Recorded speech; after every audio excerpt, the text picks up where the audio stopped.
ఈ ప్రభుత్వం చెప్పిన మాటను చూచా తప్పకుండా అమలు చేస్తూ ఉంది.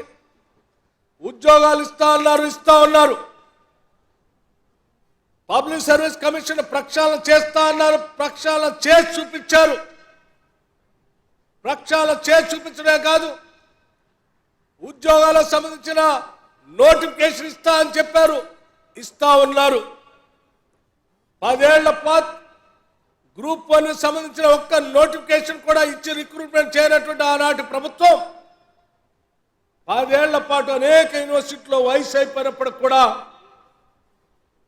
ఆ నోటిఫికేషన్ వస్తుందేమో, ఉద్యోగం వస్తుందేమో అని ఎదురు చూసిన నిరుద్యోగ యువకులు ఆశలు అడియాసలే అయినాయి.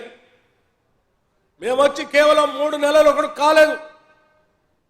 గ్రూప్ 1 పరీక్షకి నోటిఫికేషన్ ఇవ్వటమే కాకుండా ఇతరత్ర నోటిఫికేషన్ కూడా ఇస్తామని చాలా స్పష్టంగా చెప్పడమే కాదు, నోటిఫికేషన్ ఇచ్చే కార్యక్రమాలు కూడా ఒక పెద్ద పండగ కార్యక్రమంలాగా మేము చేపట్టి ముందుకు పోతా ఉన్నాం. ఎందుకంటే మా ఆలోచన ఈ రాష్ట్రంలో పుట్టినటువంటి ప్రతి బిడ్డ, చదువుకున్నటువంటి ప్రతి బిడ్డ ఉద్యోగం పొందాలి. ఆ ఉద్యోగం ద్వారా తన కుటుంబం బాగుపడాలి, ఆ కుటుంబంతో ఈ సమాజం బాగుపడాలని చెప్పి మేము ఆలోచన చేసి పాలన అందిస్తున్నాం. కాబట్టే ఈ కార్యక్రమాలు చేయగలుగుతూ ఉన్నాం.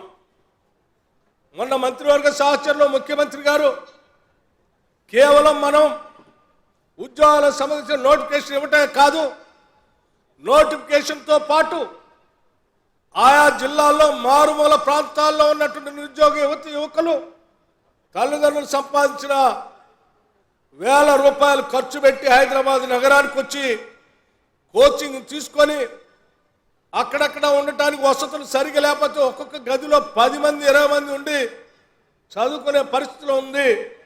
వాళ్ళందరి గురించి కూడా ఆలోచన చేయాలని చెప్పి రాష్ట్ర ప్రభుత్వం ముఖ్యమంత్రి గారి నాయకత్వంలో ఒక నిర్ణయం చేసింది. హైదరాబాద్ నడిబొడ్డున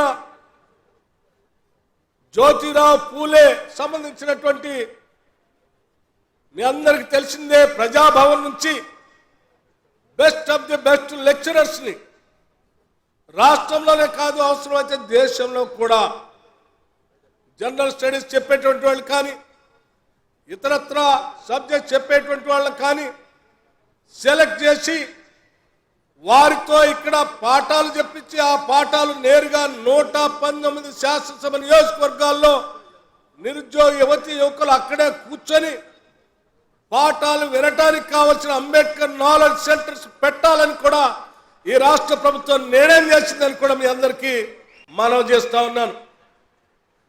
ఉద్యోగాల నోటిఫికేషన్తో పాటు మీకు రూపాయి భారం పడకుండా పేద మధ్యతరగతి కుటుంబాలకి కోచింగ్ సెంటర్స్ ఆయా నియోజకవర్గాలను అందుబాటులోకి తీసుకొని రావాలనేటువంటి ఒక ఆలోచనతో అందుబాటులో ఉన్నటువంటి టెక్నాలజీని వాడుకొని ఆన్లైన్లో బెస్ట్ ఆఫ్ ద బెస్ట్ లెక్చరర్స్తో పాఠాలు చెప్పించే కార్యక్రమాన్ని కూడా కొద్ది రోజుల్లోనే రాష్ట్ర ప్రభుత్వం మొదలు పెట్టబోతుందన్న సంగతి మీ అందరికీ చాలా సంతోషంగా తెలియజేస్తా ఉన్నాను.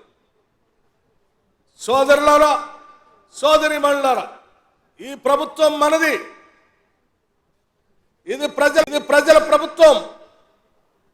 ఈ ప్రజలు ఉన్నటువంటి బిడ్డలకు సంబంధించిన ఉద్యోగాలు కల్పన చేసుకునే కార్యక్రమంలో మేమందరం నిష్ఠాగరిష్టతో పనిచేస్తామని, ఆ చేసే కార్యక్రమాల్లో ఆర్థిక పరమైనటువంటి ఏ ఇబ్బందులు వచ్చినా వాటిని తట్టుకొని నిలబడి మీ కలలను నిజం చేస్తామని చెప్పి మీ అందరికీ సవినయంగా మనవి చేస్తూ, మీతో పాటు భవిష్యత్తులో ఇచ్చినటువంటి నోటిఫికేషన్ సంబంధించి ప్రిపేర్ అయ్యేటువంటి నిరుద్యోగ యువకులందరూ కూడా మీరంతా గట్టిగా కష్టపడండి, బాగా చదువుకోండి, ప్రిపేర్ కాండి, ఉద్యోగాలు పొందండి.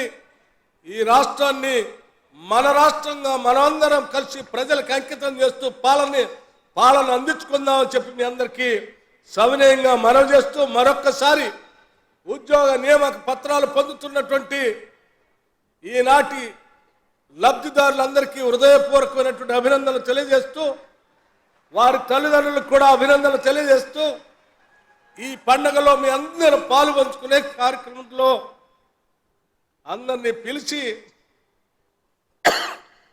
ఇక్కడ కార్యక్రమం ఏర్పాటు చేసిన రాష్ట్ర ప్రభుత్వానికి ప్రభుత్వ యంత్రాంగానికి అభినందనలు తెలియజేస్తున్నాను.